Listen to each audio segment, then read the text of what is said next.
मध्य प्रदेश के ग्वालियर पुलिस की जन सुनवाई में जब एक शख्स ने रोते हुए एसपी से एक गुहार लगाई तो वहां मौजूद सभी शिकायतकर्ता अपनी शिकायत भूलकर उसकी पीड़ा को सुन हक्का बक्का रह गए। दरअसल उस शख्स की पीड़ा यह थी कि जब से उसकी शादी हुई है वह केवल आंसू बहा रहा है।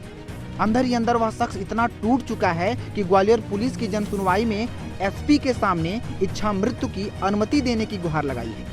आपको बता दें, जन सुनवाई में वह व्यक्ति अपनी बीवी की प्रताड़ना से निजात पाने के लिए आया था।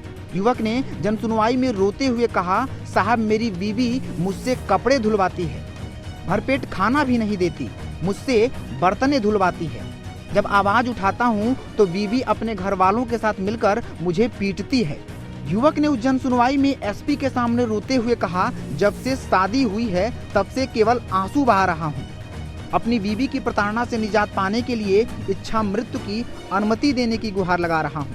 शायद इस तरह की प्रताड़ना लगभग हर घरों में होती होगी। बीवियों द्वारा पति को प्रताड़ित किया जा रहा होगा। उस शख्स की गुहार सुनकर वहां खड़े अन्य लोग भी सुनते रह गए। चूंकि पति द्वारा पत्नी को प्रताड़ित करने के तमाम तरह के मामले सुनने को मिलते हैं और महिलाओं पर हो रहे अत्याचार के लिए शासन प्रशासन अपने कड़े तेवर दिखाते हैं, लेकिन एक बीवी द्वारा अपने ही पति को इस तरह से प्रताड़ित करने की गुहार सुनकर ग्वालियर एसपी भी उचित कार्रवाई करने का जिम्मा उठा लिए। जन सुनवाई में पीड़ित शख्स का कहना है, साहब मैं 6 साल से परेशान हूँ। साल 1998 में मेरे पिता की मृत्यु के बाद अनुकंपा नियुक्ति मिली थी।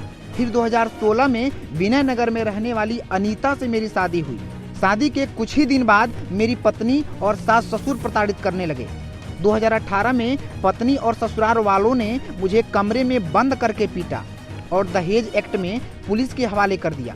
इसके बाद भी मैं अपनी बेटियों के खातिर चुप रहा और समझौता करके अपनी पत्नी अनीता को घर ले आया, लेकिन अनीता ने उसे प्रताड़ित करना बंद नहीं किया।